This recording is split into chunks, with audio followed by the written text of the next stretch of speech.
ఏడుకొండలవాడ వెంకటరమణ స్వామి రక్ష రక్ష సర్వ జగత్ రక్ష. మీ మీద, మీ ప్రసాదాల మీద కూటమి నాయకులు చేస్తున్న కుట్రలకు సామాన్య భక్తులపై కోపం ఎందుకు స్వామి? అందరినీ చల్లగా చూడు తండ్రి. అసమర్థ నాయకుల ఏలుబడిలో పవిత్రమైన తిరుమల కొండపై జరిగినటువంటి ఈ సంఘటన చాలా చాలా బాధాకరం. నాడు పుష్కరాలు, నేడు తిరుమల. ఆ రోజున గోదావరి పుష్కరాల సమయంలో 29 మంది చనిపోయారు. ఈ రోజున తిరుమలలో 6 సామాన్య భక్తులు ప్రాణాలు కోల్పోయారు. ఇంకా 40 మంది తీవ్రంగా గాయాల పాలై ఉన్నారు. గౌరవ ముఖ్యమంత్రి చంద్రబాబు నాయుడు గారు, దీనికి మీ సమాధానం మీరు అధికారులపై ఆగ్రహం వ్యక్తం చేయడం. మీ ఆగ్రహం మాకు ఆశ్చర్యాన్ని కలిగించింది సార్. ఎస్, మీ ఆగ్రహం మాకు ఆశ్చర్యాన్ని కలిగించింది. అంటే టీటీడీ చైర్మన్ మీరు నియమించిన అధికారే, ఈఓ మీరు నియమించిన అధికారే, జేఈఓ మీరు నియమించిన అధికారే. మీరు నియమించిన మీ అధికారులకి తెలీదా సార్? ఇంతటి పర్వదినాన వైకుంఠ ఏకాదశి సందర్భంగా ఎక్కడెక్కడి నుంచో స్వామివారిని దర్శించుకోవడానికి కొన్ని కోట్ల మంది భక్తులు తిరుమల కొండకు చేరుకుంటారన్న విషయం మీ అధికారులకి తెలీదా? తెలుసు. దానికి తగ్గట్టుగా ఏర్పాట్లు చేసుకోవాలని తెలీదా? తెలుసు. కానీ ఏముందిలే, చిన్నచూపు. అవునా కాదా సార్? జరిగిన సంఘటన చూస్తుంటే అవుననే అనుకోవాలి. అంటే సర్వదర్శనంలో లైన్లలో రోజుల తరబడి నించుని ఆ స్వామివారిని దర్శించుకునే భక్తులకి కనీసం మంచినీళ్లు, ఆహారాలు ఎలాగో మీ కూటమి ప్రభుత్వం అందించట్లేదు. కొండకి చేరుకున్న భక్తుల ప్రాణాలు పోకుండా కట్టుదిట్టమైన ఏర్పాట్లు చెయ్యాలి కదా చంద్రబాబు నాయుడు గారు. ఇది మీ వైఫల్యం కాదా? మీ ప్రభుత్వ వైఫల్యం కాదా? దేవుడితో రాజకీయం చేసేటువంటి గౌరవ ఉప ముఖ్యమంత్రి గారు, డిప్యూటీ సీఎం గారు పవన్ కళ్యాణ్ గారు ఎక్కడున్నారు సార్? ఎక్కడున్నారు? ఐఎమ్ ఎన్ అన్అపాలజెటిక్ హిందూ అని మైకులు పగిలిపోయేలా అరిచారు కదా సార్ ఆ రోజున. DCM sir, you must apologize. You must apologize all the devotees and their families in Tirumala. It's high time now. లేకపోతే మొన్న గేమ్ చేంజర్ ఈవెంట్ లో జరిగిన దుర్ఘటనని గత ప్రభుత్వంపై మళ్లీ చేసి మీరు ప్రచారం చేసినటువంటి అబద్ధాల్లాగా ఇప్పుడు ఈ సంఘటనని కూడా గత ప్రభుత్వంపై ఎలా డైవర్ట్ చేయాలా అనే ఆలోచనలో ఉన్నారా? నేను తెలియకడుతున్నాను. I'm sorry. బాగుందండి, అంతా బాగుంది. 90 కౌంటర్లు ఏర్పాటు చేశాము రకరకాల ప్లేసుల్లో అని మీరు అనౌన్స్ చేశారు. చాలా సంతోషం. ఉదయం 5 గంటల నుంచి టికెట్లు అవైలబుల్ గా ఉంటాయి అని చెప్పారు. చాలా ఆనందం. అది వినగానే ఉత్తర ద్వారం ద్వారా ప్రవేశించి స్వామివారిని దర్శించుకోవాలని కొన్ని కోట్ల మంది భక్తులు రకరకాల ప్రాంతాల నుంచి ఎంతో ఆనందంతో, ఆతృతతో, ఉత్సాహంగా కొండపైకి చేరుకున్నారు. కానీ మీ ప్రభుత్వ వైఫల్యం వల్ల, మీరు చేసిన ఏర్పాట్లలో లోపం ఉండటం వల్ల ఈ రోజున విష్ణు నివాసం వద్ద కావచ్చు, బైరాగపెట్టడి వద్ద కావచ్చు, ఇంకా రకరకాల ప్లేసెస్ లో ఎంత తొక్కిసలాటలు జరిగాయండి. చూస్తే 6 ప్రాణాలు పోయాయి, 40 మంది తీవ్రంగా గాయాల పాలయ్యారు. నాకు ఒక విషయం అర్థం కావట్లేదు. ఈ కూటమి ప్రభుత్వం అంటే queue line management failed, GST failed, development failed, law and order failed. ఈ రోజున ఆ ఏడుకొండలవాడి సాక్షిగా కూటమి గవర్నమెంట్ ఫెయిల్డ్. తిరుమల కొండపై జరిగిన ఈ దుర్ఘటనలో ప్రాణాలు కోల్పోయిన వారి ఆత్మలకి శాంతి చేకూరాలని మనస్ఫూర్తిగా స్వామివారిని కోరుకుంటూ, ఆ కుటుంబానికి ఈ కష్టాన్ని ఎదుర్కొనే ధైర్యాన్ని ఇవ్వాలి అని నేను కోరుకుంటున్నాను. అలాగే ఈ కూటమి ప్రభుత్వానికి మరొక చిన్న రిక్వెస్ట్. మా పార్టీ సీనియర్ నాయకులు భూమన కరుణాకర్ రెడ్డి గారు, అలాగే ఆర్కే రోజా గారు చెప్పినట్లుగా చనిపోయిన కుటుంబాలకి ₹1 కోటి మీ ప్రభుత్వం తరఫున మీరు చెల్లించాల్సిందే. ఎందుకంటే ఒక అపాలజీ చెప్పినా, ఏం చేసినా కూడా, మీ ఆగ్రహం చూపించినా ఆ కుటుంబాలకు ఏ న్యాయం జరగదు సార్. మీ తరఫున కనీసం ఈ సాయం అందించండి. ఇందులో వైఫల్యం లేకుండా చూసుకోండి. ఎందుకంటే ఇంత జరిగినా కూడా మా పార్టీ అధ్యక్షులు వైఎస్ జగన్మోహన్ రెడ్డి గారు సంఘటనా స్థలానికి వస్తున్నారు అంటే తప్ప మీ పాదం కదలలేదు అటువైపుగా. కనీసం ఈ ఒక్క సాయం అయినా ఆ కుటుంబాలకు అందించి వారిని ఆదుకోండి.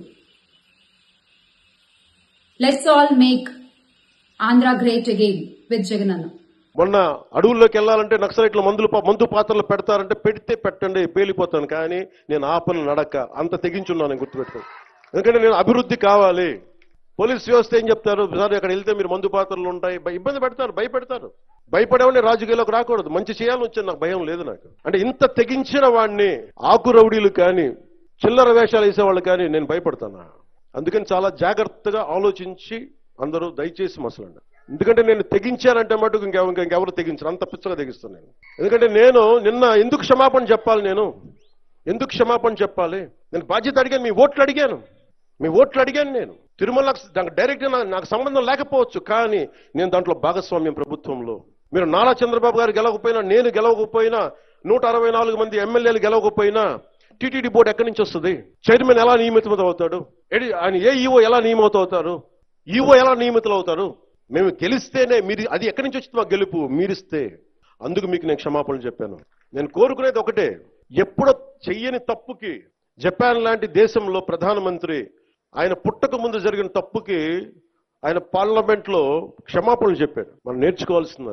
వాళ్ళు చేయకపోయినా 3 తరాల ముందు తప్పు చేసినా క్షమాపణలు చెప్పారు. నేను ఈ రోజున అడుగుతుంది, టీటీడీ బోర్డు పాలక మండలి చైర్మన్ గారు కానీ, సభ్యులు కానీ, ఈఓ కానీ, ఏఈఓ కానీ, మీరు ప్రెస్ మీట్ పెట్టి క్షమాపణలు చెప్పండి. నేను క్షమాపణలు చెప్పినప్పుడు మీకు క్షమాపణలు చెప్పడానికి నామోషి ఏంటి? బాధ్యత తీసుకోండి, బాధ్యత తీసుకోవాలి. ఇది చాలా బాధ కలిగించేది. మాకు సంబంధం లేదంటే ఎట్లా? నా తప్పు కాదంటే రాజు 7 చేపలు కదలా, మరి ఎవరు చేస్తారు ఇది? నాకేం సరదా నాకు క్షమాపణలు చెప్పడం? నేను దోషిగా నిలబడాలా ఇలాంటి సంఘటనలో? అందుకని ఎందుకు నేను డాంపెన్ చేశాను, ఎందుకు తగ్గించాను సంక్రాంతి సంబరాలంటే, వాళ్ళు ఎంత గొప్ప వాళ్ళంటే చనిపోయిన 6 మంది వారి కుటుంబ సభ్యులు దేవుడు పట్టుకెళ్ళిపోయాడు అంటున్నారు. 36 మంది గాయపడితే ప్రతి ఒక్కరిని పేరు పేరున పరామర్శిస్తే అందరూ కూడా నలిగిపోయి 100 మంది మీద పడిపోయారు. ఎంత ఉంటుంది ఒక ఆడపడుచు మీద పడిపోతే, పెద్ద ఆవిడ మీద పడిపోతే? తమిళనాడు నుంచి వచ్చారు. ఎలా ఉందమ్మా మీకంటే, కడవలు పాత్రికాంగయ్యా, కడవలు వెళ్ళి దేవుడు బయటికి తీసుకొచ్చాడు మమ్మల్ని అంటా ఉన్నాం. ఎంత పెద్ద మనసుతోటి సరిగ్గా చూసుకోలేదయ్యా మమ్మల్ని, కానీ ఏం చేస్తాం, మా కర్మ ఇలా కాలిందని. అది దేశం తాలూకు దౌర్భాగ్యం. ప్రజలు ఇంత బాధ్యత ఇప్పుడు కష్టం వచ్చినప్పుడు ఎంత అద్భుతంగా చెప్పారంటే నాకు కన్నీళ్ళు వచ్చినాయి. నాకు నిన్న కరిగిపోయాను నేను. వీళ్ళకి క్షమాపణలు చెప్పదు ఇంకెవరికి క్షమాపణలు చెప్తాం? ఏఈఓ కానీ, ఏఈఓ వెంకయ్య చౌదరి గారు కానీ, ఈఓ శ్యామలరావు గారు కానీ, చైర్మన్ బిఆర్ నాయుడు గారు కానీ, టీటీడీ బోర్డు సభ్యులు, పాలక మండలి సభ్యులందరూ కానీ, మీరందరూ వచ్చి ఒక్కొక్క వ్యక్తి గురించి కథ వింటప్పుడు మీకు బాధ అర్థమవుతుంది. క్షమాపణలు చెప్పండి. మీరు క్షమాపణలు చెప్పి తీరాలి, వేరే దారి లేదు మీకు. మీరు క్షమాపణలు చెప్పడం వల్ల పోయిన ప్రాణాలు తిరిగి రావు, కానీ కనీసం ప్రజలు మిమ్మల్ని చూస్తూ ఉన్నారు.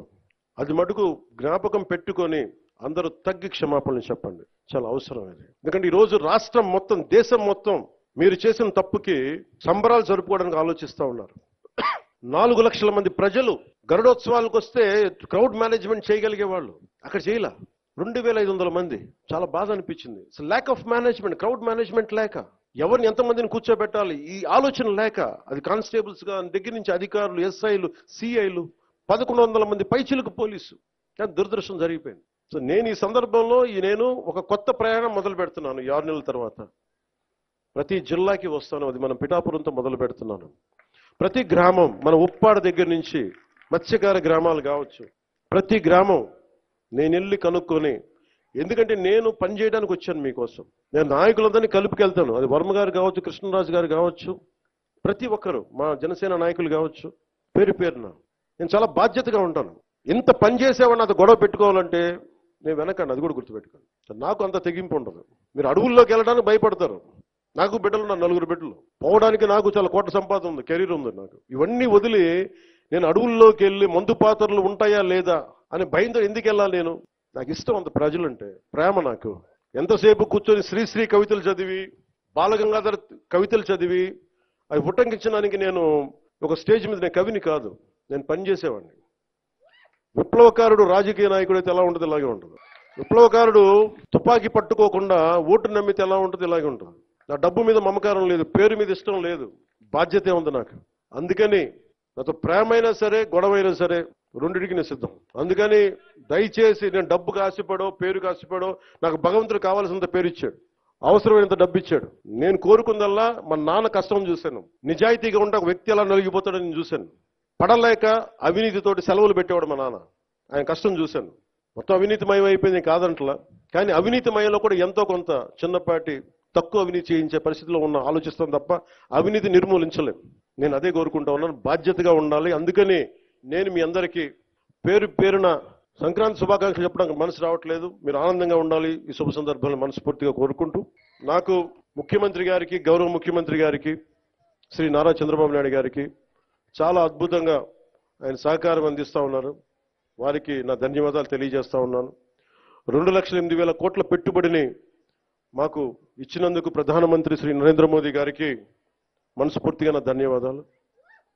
భారతీయ జనతా పార్టీ కార్యకర్తలకి, నాయకులకి, మహిళలకి, తెలుగుదేశం పార్టీ నాయకులకి, మహిళలకి, కార్యకర్తలకి, జన సైనికులకి, వీర మహిళలకి, ప్రతి ఒక్కరికి పేరు పేరున నా హృదయపూర్వక ధన్యవాదాలు. మీ అందరికీ శుభాకాంక్షలు తెలియజేసుకుంటూ మరోమారు అధికార యంత్రాంగం అందరికీ కూడా మనస్ఫూర్తిగా ధన్యవాదాలు తెలియజేసుకుంటా ఉన్నాను.